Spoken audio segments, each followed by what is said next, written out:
বলবেন? দাদা আপনি কি আত্মগোপন করেছিলেন? দাদা আপনি কি আত্মগোপন করেছিলেন? দাদা আপনি কি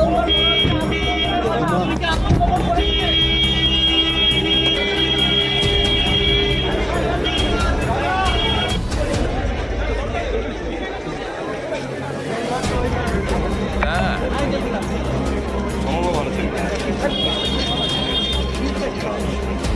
বক্তব্য ছিল আমরা বেল চেয়েছি, কোর্ট কনসিডার করে 10 দিনের পিসি অ্যালাউ করেছে।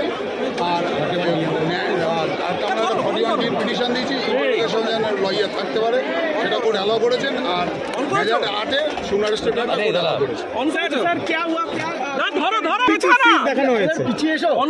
অন রেকর্ড, যেহেতু সাবজুডিস ম্যাটার ওই ব্যাপারে কোনো মন্তব্য করব না। রাজা ভৌমিক।